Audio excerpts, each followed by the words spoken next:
ئەمڕۆ ڕێوڕسمی قۆناغی دووەمی پرۆژەی من کتێبم خۆش دەوێت کە لەلایەن بەشی گەنجان لە نووسینگەی بەڕێز جێگری سەرۆکوەزیرانەوە بەڕێوە دەچێت لە چاکسازی گەورانی سلێمانی ئەنجام دەدرێت. ئێستاش وتەی بەڕێز کاک شێرکۆ بەڕێوەبەری چاکسازی گەورانی سلێمانی پێشکەش دەکرێت لەلایەن بەڕێزیان با بفەرمون. بەناوی بەڕێوەبەری چاکسازی گەورانی سلێمانی زۆر سوپاسی بەڕێز نووسینگەی جێگری سەرۆکی حکوومەتی هەرێمی کوردستان بەشی گەنجانەکەین کە لە بەڕێوەبەری چاکسازی گەورانی سلێمانی سەرپەرشتی پرۆسەی من کتێبم خۆش دەوێت دەکات. بەڕێزان، بەڕێوەبەری چاکسازی گەورانی سلێمانی لە ئەمڕۆیە زیاتر لە 1150 سزا دراو لە خۆی دەگرێت کە بەپێی ماوەی سزاکانیان دابەش کراون بەسەر دوو بەشە، بەشی سزای سووک و بەشی سزای قورس. دواتریش جارێکتر ئەم سزادراوانە پۆلێن کراونەتەوە بەسەر بەپێی مادەی یاساییان بەسەر هۆڵ و ڕاڕەوەکانە دابەش کراون. بۆیە لە ئێستادا زۆر پێویستە کە سزادراوان بۆ بەرزکردنەوەی ئاسی ڕۆشنبیریان چەندین خولی وەکو من کتێبم خۆش دەوێتیان بۆ بکرێتەوە.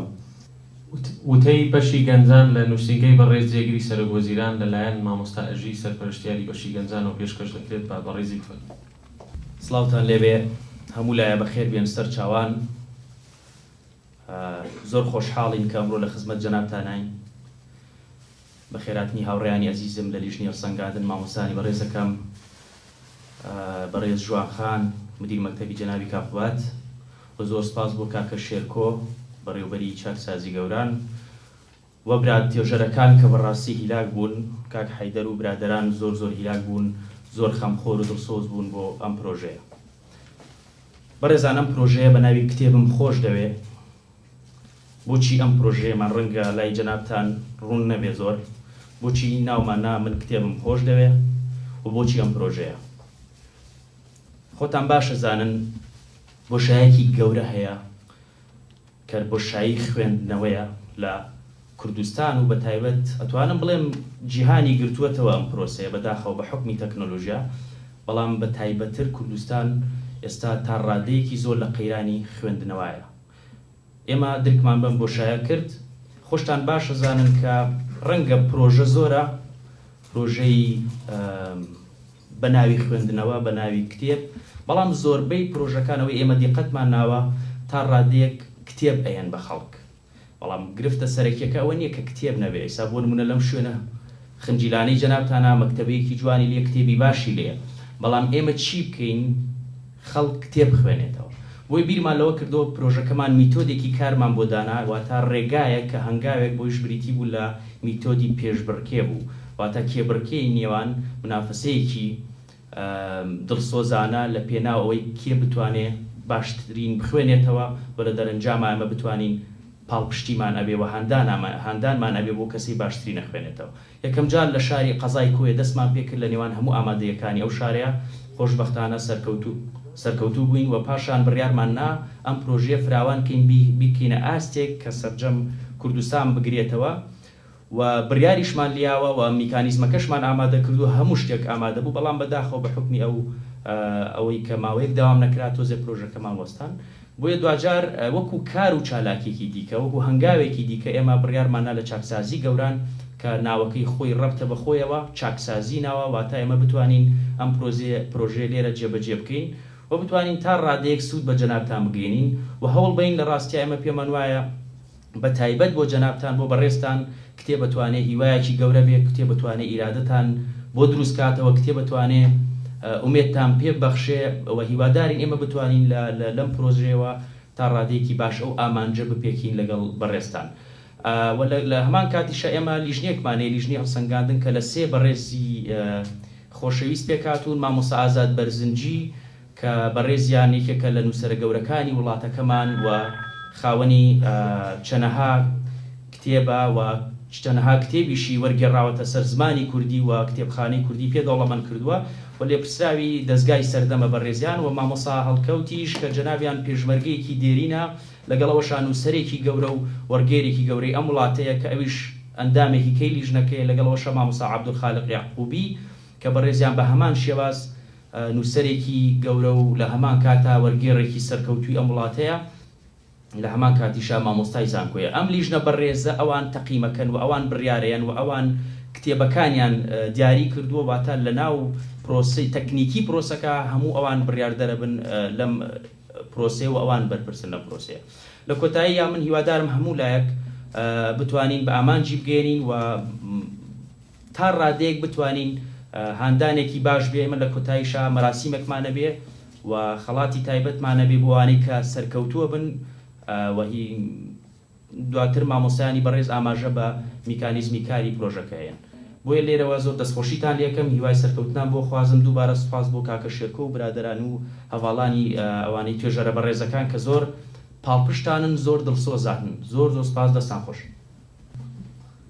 ئێستاش داوا لە بەڕێزانی لیژنەی هەڵسەنگاندن کاک ئازاد و کاک هەڵکەوت و مامۆستا عەبدولخالق دەکەین بفەرمون بۆ سەر ستەیج. ئەشێ ئێرە بەڕاستی سەرەتایەک بێ بۆ ژیانێکی زۆر باشتر بۆ ئێوە لە داهاتووە و من دڵنیام هەریشێک لە ئێوە ئێستا لە ناخی خۆیان خەون بەوە ئەبینێ کە ڕۆژە لە ڕۆژان چۆن باوەش بە ژیانە ئەکاتەوە، چۆن ئەبێتە عنسوڕێکی فعال لەم کۆمەلگایە و یەکێک لەو ڕێگایانە کە ئێمە بووی بتوانین زیاتر ژیانمان خۆش بێ، زیاتر لە ژیان تێ بکەین، زیاتر باوەش بە ژیانە بکەین، مەسەلەی کتێبە. زۆر سوپاس بۆ کاک ئازاد بەرزنجی. ئێستاش ڕوونکردنەوەیەک لەسەر چۆنیەتی و کات و شێوازی خوێندنەوە لەلایەن کاک هەڵکەوتەوە پێشکەشەکرێت بەڕێزیان بفەرمون. ئەم پرۆژەیە لە واقعدا بۆ ئەوە دروست کراوە چونکە ئێمە لە هەرێمی کوردستان گرفتی خوێندنەوەمان هەیە. خوێندنەوە نەبۆتە کولتورێک، خوێندنەوە نەبۆتە ڕێسایەکی ژیانی ئێمە و جگە لە قوتابخانە کە ئێمە کتێبە ڕەسمیەکانی تیادا وەردەگرین، کەمینەیەکی زۆر کەم خەریکی خوێندنەوەیە لە دەرەوەی منهەجی خوێندن.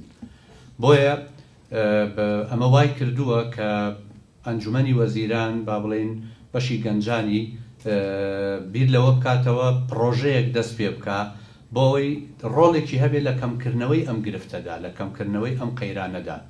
ئەو کتێبانەی کە هەڵمان بژاردۆ 5 کتێبن کە 3 کتێبیان ڕۆمانن و ئێمە چونکە پێمان وابووە کە ڕۆمان ئاوێنەی باڵانومای ژیانە، ڕۆمان زۆر جار ئەو شتانەی کە لە ژیانی خۆماندا لە چاومان بزر دەبێ نیشانمان دەدات و زۆر جار ئەو ڕێگایانەی کە نامان هەوێت بیگرینە بەر نیشانمان دەدات و جۆرێک بربەستمان بۆ دروست دەکات بۆی کە تێکەڵی نەبین. هەموو ئەوانە لە ڕۆماندا دەبیندرێت. بۆیە ئێمە 3 ڕۆمانمان هەڵبژاردووە کە زۆربەی کتێبەکان پێک دێنێ. کتێبی یەکەم قاچی چەپم کە ڕۆمانێکە لە نووسینی کریستی براون. ئەو کتێبە باسی خەبات و ململانەی کەسێک دەکات لە ژیاندا کە بە حکمی جۆرێک لە نەخۆشی دەبوایە پاشگەز بایەتەوە لە هەموو هیوا و هومێدێک، بەڵام بە ورەی بەرز و پۆڵاینی خۆی لەسەر ڕێڕەوی ژیانی بەردەوام دەبێت و تەنانەت دەبێتە کەسێکی سەرکەوتوو. ڕۆمانی دووهەم ڕۆمانی پیرەمێرد و زەریا نووسینی ئەرنێست هێمینگوای کە یەکێک لە ڕۆمانە هەرە بەناوبانگەکانی جیهانە و وەرجێڕانی ئەو ڕۆمانەش شاعری گەورەمان شێرکۆ بێکەسە. ئەم ڕۆمانە باسی پیرەمێردێک دەکات کە لە نێو دەریادا جۆرێک لە با بڵێن ململانێ لەگەڵ ئیشە سەختەکەی دەکات و وردەکارەکانی بۆمان وێنا دەکات و لە ڕێگای ئەو ڕۆمانەوە ئێمە بەو قەناعەتە دەگەین کە سەرکەوتن لە ژیان بەس ئەوە نییە کە بە چاو ببیندرێت، بەڵکو جاری وایە لە ڕۆیاماندا لە خەون و خولیاماندا دەتوانین سەرکەوتن و دەست بێنین. ڕۆمانی سێهەم ڕۆمانی شەوگەڕەکانە کە نووسینی میران ئابراهامە. ئەم ڕۆمانش بە هەمان شێوە باس لە سەختی ژیانی مرۆڤ دەکات، باس لە ئەو کێشانە دەکات کە کەمتر کەسێک لە ژیاندا تووشی نەیات، بەڵام هەمیشە مرۆڤ لە بەرابەر ئەو کێشانەی کە بەرەو ڕووی دەبێتەوە شتێک لە ناخیدایە کە دەتوانێت بەرەو ڕووی ئەو کێشانەی بکاتەوە، ئەویش ئیرادەی مرۆییە. بۆیە ئەم ڕۆمانە جارێکی دیکە باس لە ئیرادەی مرۆیی دەکات و باس لەوە دەکات کە مرۆڤ هەمیشە ئیمکان و دەرەتانی ئەوەی هەیە کە جارێکی دیکە هەستێتەوە سەر پێ. شکست لە ژیاندا دواشت نییە، شکست ئەو کاتەیە کە تۆ قەناعەت بۆ بێنی سەرکەوتن نییە. بۆیە ئەو ڕۆمانە ڕۆمانێکە کە ئێمە پێشنیارمان کردووە و ئێوەی بەڕێز دەیخوێندنەوە. کتێبی چوارەممان لەسەر کەسایەتیەکی کورد هەڵبژاردووە، کەسایەتیەک کە لە مێژووی هونەر و فکر و ئەدەبی نەک هەر کوردی بەڵکو جیهاندا دەمێنێتەوە. ئەویش یەڵماز گۆنایە، کەسێک کە توانی سینەمای کوردی بەردی بناغی سینەمای کوردیدا بمەزرێنێ و لە ڕاستیدا لە ڕێگای سینەمای خۆیەوە لە ڕێگای فیلمەکانی خۆیەوە خەباتی نیشتمانی بۆ کوردستان و بۆ مرۆڤایەتی هێنایە ئاراوە. ئەو کتێبەش باز لە ژیان و کار و بەرهەمەکانی ئەو کەسایەتیە دەکات. کتێبی پێنجەم کەسایەتیەکی جیهانیمان هەڵبژاردووە بۆ کتێبی پێنجەم کە ئەویش نێلسۆن ماندێلایە کە زۆربەتان ناوتان بیستووە. کتێبەکە بە ناوی ڕێگای ماندێلا 15 وانەی ژیان خۆشەویستی و بوێری کە بەناوەکەیدا دیارە کتێبەکە باسی چ دەکات. سیاسەتمەدارێک کە زۆربەی تەمەنی خۆی لە زینداندا بەسەر برد بەڵام وازی لە خەبات و باوەڕ بە چاکسازی نەهێنا و دوازاریش کە لە زیندان هاتە دەرێ بوو بە گەورەترین کەسایەتی وڵاتەکەی خۆی بگرە یەکێک لە هەرە بەناوبانگترین کەسایەتەکانی جیهان کە بە بێگومان لە مێژوودا دەمێنێتەوە. ئەو پێنج کتێبە بوو کە ئێوەی بەڕێز هەڵدەبژێرن و دواتر لە پێشبڕکەکەدا بەشداری دەکەن. ئامادەبوانی بەڕێز میوانە خۆشەویستەکان بەخێر بن سەر و سەرچاو. من ئامان چیمەنی شاعرم، یەکێکم لەو بەشداربووانەی کە لەم پرۆژەیە بەشدارم. ئێمە وەکو سزادراوان ئەگەر ئەم زیندانە بە شێوەیەک بشۆهێنین ئەمە زانکۆیە بۆ ئێمە. ئەگەر بمانەوە خۆمان سوودی لێ وەرگرین. من لە ماوەی 8 ساڵی ئەو تەمەنی کە لەم چاکسازیەم 8 کتێبی شعریم چاپ کردووە و 4 سیدیم دەرکردووە وەڵام کردەوە 4 سرودم بۆ تەلەڤیزیۆنەکان کردووە. کەسێک بۆ سرودێک بۆ گەڕانەوەی مام جەلال، سرودێک بۆ پێشمەرگە، سرودێک بۆ شەیدان و سرودێک بۆ یادی ڕاپەڕی. بۆیە من سوودێکی زۆرم بینیوە. من ئێرە وەکو زانکۆ بینم، تەنیا هاوڕێ ئەو کتێبانە بووم و لێرە ستافێکمان پێکێناوە لە سزادراوان بە یارمەتی بەڕێزان بەڕێوەبەری کاشێرکۆ کتێب دابەشەکەین بەسەر سزادراوانە. بێجگە لەو کەسانی کە هاتوونەتە ئەم کتێبخانەیە تەنها لە ماوەی ساڵی 2016 6,000 کتێب ڕۆشتەوە بۆ خوێندنەوە هاتوۆتەوە. بۆیە ئێستا ئێمە بە گوڕێک و تونێکەوە هاتوون بۆ لای بەڕێستان و ئەمانوێت سوود وەرگرین لەم پرۆژەی ئێوە. دەستان خۆش بێ، دووبارە بەخێر بن سەر و سەرچاو. وەرە لەگەڵ قەسیدەیەکی شعری من ئادا بنیشە تا پاراوی سۆز بکەم.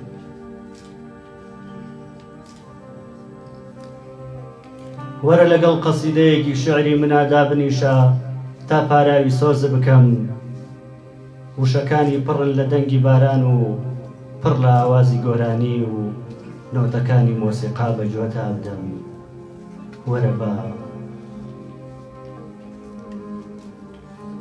وەرە بە تێکەڵاوی یادەکان بکەم، چاوێک بجێڕە لە ئەرشیف و یادەوەریە پڕگریانەکەم تا بزانی ئەم شاعیرە مەکۆی خەمە بە سپایی ناخی خۆمت نیشانەدەم.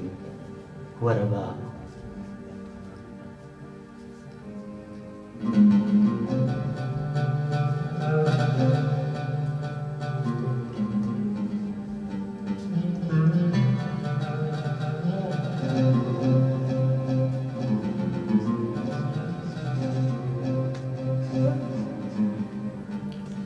تا بزانی ئەم شاعیرە مەکۆی خەمە بە سپایی ناخی خۆمت نیشانەدەم. وەرە بە ئەو ڕازانەی لە دڵمایە، ئەو فرمێسکەی لە چاومایە، چیرۆکێکی نهێنیە بۆت باس بکەم، چیرۆکێکی نهێنیە بۆت باس بکەم.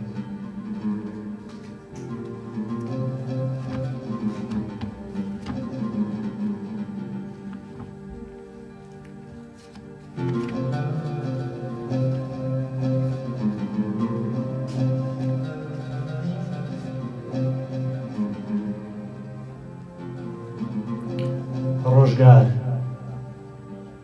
کە بە کزی دانیشم لە سوچێکی ژووری تارم، کە بە کزی دانیشم لە سوچێکی ژووری تارم. هۆکار تۆنیت مەی بەسەرخۆن کە لە جانی خۆم بێزارم. من ڕەشبین نیم ڕۆژگار ڕەشە بشکەوم هەراڵەسمەوە. من ڕەشبین نیم ڕۆژگار ڕەشە بشکەوم هەراڵەسمەوە. دڵتەنگ مەبە ئێستا ماتم کەمێکی تر چاکەمەوە. چەند دڵشکا و ڕەنجاو بم بەڵام ئومێد لە دەست نادەم کام ئازار زۆر جەرگ بڕە کام خەمتاڵە بۆی ئامادەم کەسێ سووتانی نەدی بێ قەدری پێکەنین سوزانێ کەسێک سووتانی نەدی بێ قەدری پێکەنین سوزانێ شەو لە خەوڕا نەچەنی بێ لەگەڵ هەنسکی گریانێ لەگەڵ هەنسکی گریانێ زۆر سپاس دووبارە بەخێر